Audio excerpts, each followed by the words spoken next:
Pemirsa, saat ini sedang berlangsung di gedung DPR RI, tepatnya ini di ruangan Komisi 4 DPR RI, rapat kerja antara Komisi 4 DPR bersama dengan Kementerian Kelautan dan juga Perikanan yang membahas mengenai pemagaran laut di wilayah Tangerang dan juga Bekasi, Jawa Barat. Tadi kami mendengar pernyataan yang disampaikan oleh anggota Komisi 4 DPR RI, yakni Daniel Johan, yang tadi menyoroti mengenai kerugian negara yang potensinya ini akan timbul dari pemagaran laut ini, yang mana diduga ini dapat menimbulkan kerugian mencapai triliunan rupiah, dan harapannya ini Komisi 4 DPR RI untuk KKP tidak hanya membongkar pagar laut yang ada, namun juga pemasang pagar laut tersebut bisa dikenai sanksi. Dan kita akan melanjutkan, pemirsa, mendengarkan pernyataan yang disampaikan oleh Heri Darmawan yang saat ini sedang memberi respon kepada Menteri KKP, dan dilanjutkan dengan anggota Komisi 4 DPR RI dari fraksi lainnya. KKP oleh Dinas Kelautan dan sebagainya, namun tanggapan yang lain belum ditanggapi dengan bagus. Kemudian Bapak sudah menyampaikan pelanggaran peraturan terkait pagar laut, antara lain Undang-Undang 27, Undang-Undang 32, tidak usah kami bahas lagi.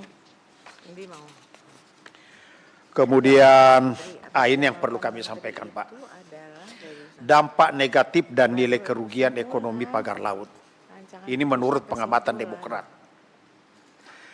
Kerugian diperkirakan mencapai 116,91 miliar per tahun, dengan rincian 93,32 miliar per tahun penurunan pendapatan nelayan. Kemudian 18,60 miliar per tahun peningkatan biaya operasional. Kemudian 5 miliar per tahun kerusakan ekosistem laut. Kemudian data dari DKP Banten, sebanyak 3.888 nelayan dan 502 pembudidaya terganggu pagar laut. Kondisi ini membatasi akses ke wilayah tangkap tradisional dan memaksa nelayan mencari lokasi baru yang jauh lebih berisiko. Kemudian nelayan kecil mau tidak mau menabrak pagar. Ini kan dihadapkan dengan sesuatu, Pak, yang tidak ada jalan lain, kita harus menabrak pagar, itu risiko dah. Kemudian ini rekomendasi dari Demokrat, Pak. Yang pertama, agar KKP melakukan penegakan hukum yang tegas.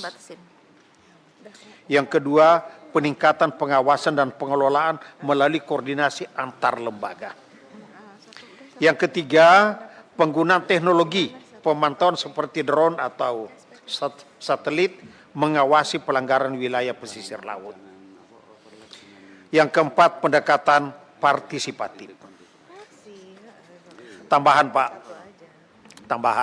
kemarin kami ke Bekasi, saya sendiri ikut ke Bekasi. Kami mengharapkan kepala dinas dari provinsi hadir, namun yang dihadirkan adalah bukan, Pak, kepala bidang ya, kalau nggak salah, kepala bidang, Pak, ya. Dan selama kami berdiskusi dengan kepala bidang, dengan masyarakat, kami sangat tersentuh, Pak. Kepala bidang seolah-olah lepas tangan bahwa masalah yang ada di Bekasi adalah masalah pemerintah pusat, bukan di daerah. Itu kesimpulan dia. Kemudian masalah nelayan yang sangat menyedihkan, Pak. Kami dihargai 7 juta, Pak. 7 juta rupiah untuk selamanya. Bersedih, Pak, dengar pernyataan itu, Pak. 7 juta rupiah dibayar ke masyarakat. Kemudian yang ironis lagi, mereka menghadirkan beberapa nelayan. Di antara nelayan ada yang nampaknya sudah dikondisikan berbicara mendukung ke perusahaan. Tapi kita kan tidak kehilangan akal, Pak. Saya dekati masyarakat yang lain. Saya dekati masyarakatnya, nyatanya masyarakat yang lain ngomong apa adanya Pak. Kami tersiksa Pak, dibayar 7 juta. Yang berikutnya Pak, ini pada saat kejadian, ini mulai viral, kami di situasi reses. Saya kebetulan dapil saya Kalimantan Utara Pak. Saya berada di Sebatik pas viral ini. Jadi maaf ini Pak Menteri, pada saat Bapak Presiden sudah menyatakan cabut, tiba-tiba Bapak Menteri muncul dengan menyatakan seolah-olah menghambat pernyataan Presiden bahwa hanya disegel. Ya. Besok paginya masyarakat di sekitar situ kaget. Bapak Menteri berada di mana Pak ya? Jadi pertanyaan yang sulit kami jawab, Bapak Menteri berada di mana? Seolah-olah mereka mengatakan bahwa Bapak Menteri tidak berada pada Presiden. Itu seolah-olah gitu Pak ya, seolah-olah. Kemudian berapa hari kemudian Bapak tampil lagi di TV bersama dengan Bapak Kasal. Nah, saya jawab, itu Bapak Menteri sudah berada dengan Kasal, berarti Bapak Menteri berada dengan Presiden. Mereka teduh lagi. Jadi kesimpulan di sini Pak bahwa masyarakat juga sudah di pesisir saja Pak ya, di pesisir saja, di Sebatik sana, mengikuti perkembangan ini, seolah-olah negara ini sudah tidak terurusi dengan baik. Saya bisa membayangin itu Pak, di kampung kami Sebatik sana, mengikuti perkembangan ini, menyatakan bahwa negara dalam keadaan kurang baik-baik saja. Saya rasa demikian Pak. Apa yang saya sampaikan ini mudah-mudahan Bapak bisa mengerti bahwa kami yang ada di daerah jauh sana Pak mengikuti perkembangan dan sangat kaget. Ya terakhir Pak, pada saat reses yang pertama kami ikuti, di Tarakan khususnya, ada kebetulan Chinese Pak, Chinese ya, kebetulan Chinese. Sudah mengkapling tanah,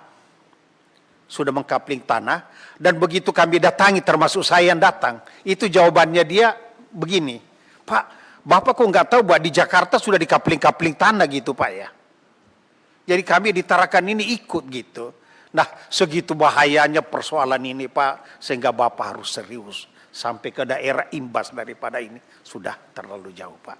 Saya rasa demikian, kami akhiri wabillahi taufiq wal hidayah. Wassalamualaikum warahmatullahi wabarakatuh. Baik, demikian pertanyaan tanggapan yang disampaikan oleh anggota Komisi 4 DPR RI. Selanjutnya kami persilahkan kepada Saudara Menteri untuk menyampaikan jawabannya. Kemudian nanti kalau masih ada pendalaman dari anggota, pimpinan ada yang mau menyampaikan? Saya ada. Oke, Pak Pangah. Nanti saya juga ada. Terima kasih Ibu Ketua, pimpinan, anggota, dan Pak Menteri dan jajarannya. Kami hanya menekankan kembali pentingnya keseriusan kita, keterbukaan kita terhadap tindak lanjut apa yang kita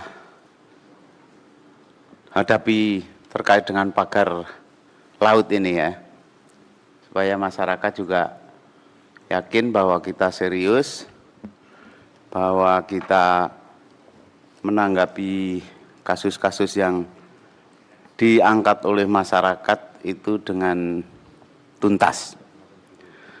Di samping itu saya akan sedikit menyadarkan kita semua bahwa sesungguhnya mengenai wilayah laut ini ada suatu perjuangan yang panjang. Kita tahu bahwa setelah kita mendeklarasikan sebagai bangsa, kita sebetulnya belum memiliki wilayah.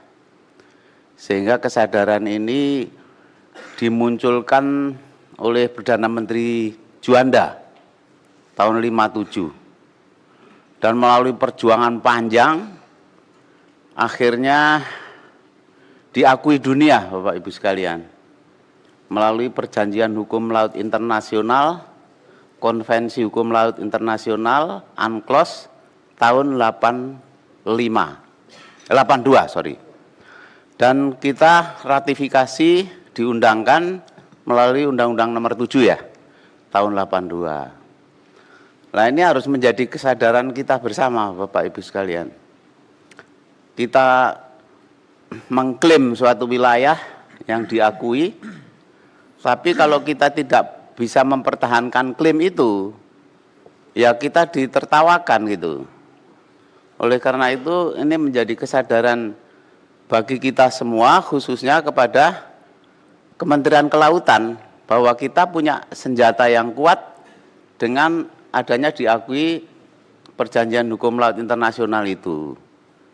Nah, kalau kita nggak sadar itu, tiba-tiba klaim-klaim itu diserobot sana, serobot sini, bahkan termasuk saya kira seluruh pembangunan itu harus juga mendukung terhadap klaim itu, termasuk misalnya industri perkapalan atau yang lain-lainnya. Kalau kita tidak bisa mempertahankan klaim itu, ya percuma kita sudah berjuang sedemikian susah payah gitu Pak Menteri. Jadi ini saya kira menjadi satu tonggak kita ya bersama dengan adanya kasus ini, kan jadi kasus yang nggak kita sadari bahwa laut kita dikapling-kapling gitu loh. Nah, ini saya kira menjadi tonggak kita ke depan untuk betul-betul dalam kesadaran penuh kita sudah meratifikasi UNCLOS. Itu saja Bu Ketua yang saya tambahan. Baik.